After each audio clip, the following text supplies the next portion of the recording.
అందా చేస్తూ ఉన్నావు. ఈరోజు ఎప్పుడు లేని విధంగా స్టిల్ ఈ రోజుకు కూడా ఇప్పుడు కూడా చూస్తూ ఉంటే రోడ్ల మీద నీ ప్రైవేట్ సైన్యంలోని వ్యక్తులు, నీ బినామీలు ఈరోజు అక్రమంగా గ్రావెల్ తరలిస్తూ ఉన్నారు, మట్టిని తరలిస్తూ ఉన్నారు, గుట్కా వ్యాపారాలు చేస్తూ ఉన్నారు, బెల్ట్ షాపులు పెట్టి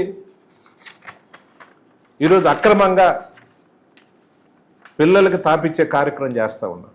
ఈరోజు ఎప్పుడు లేని విధంగా మాచర్లో చూస్తే నీ అక్రమ దందాలు. ఈరోజు చిన్నపిల్లలు కూడా 20-25 సంవత్సరాల పిల్లలు కూడా ఈరోజు మద్యానికి బానిసై ఈరోజు సాయంత్రం 7:30-8 అయితే ఎవరైనా బయటికి పోవాలంటే ఊరు బయట అన్ని రోడ్ల చుట్టూ కూడా మద్యం బాటిల్స్ తోటి తాగే పరిస్థితి, విచ్చలవిడిగా కూడా గంజాయి తాగే పరిస్థితి కనిపిస్తూ ఉంది. నువ్వు ఇవన్నీ ఏమి తెలియనట్టుగా నువ్వు నటిస్తూ ఉన్నావు. ఏమన్నా అంటే ఎవరినైనా సరే ఈ యొక్క ప్రైవేట్ సైన్యంతో బెదిరించే పరిస్థితి, వాళ్ళని దాడి చేసే పరిస్థితి, కొట్టే పరిస్థితి చేస్తూ ఉన్నావు. ఇవే కాదు, ఈ గత 2 సంవత్సరాల్లో నువ్వు చేసింది ఏమీ లేదు. గతంలో మేము అధికారంలో ఉన్నప్పుడు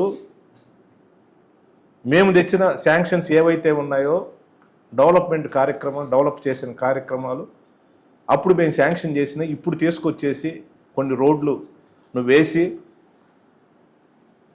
నువ్వు చేసినట్టుగా నేను చేసినట్టుగా చెప్పే కార్యక్రమాన్ని నువ్వు చెప్పే కార్యక్రమం చేస్తూ ఉన్నావు. ఇంకోటి ఏం చెప్తా ఉన్నావు? మగతనము దమ్ము గురించి మాట్లాడుతూ ఉన్నావు.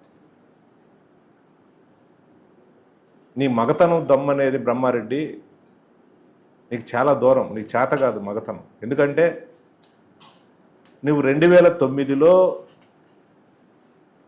నువ్వు ఓడిపోయిన తర్వాత 15 సంవత్సరాలు ఈ నియోజకవర్గాన్ని వదిలి ఎక్కడో దాచుకున్నావు.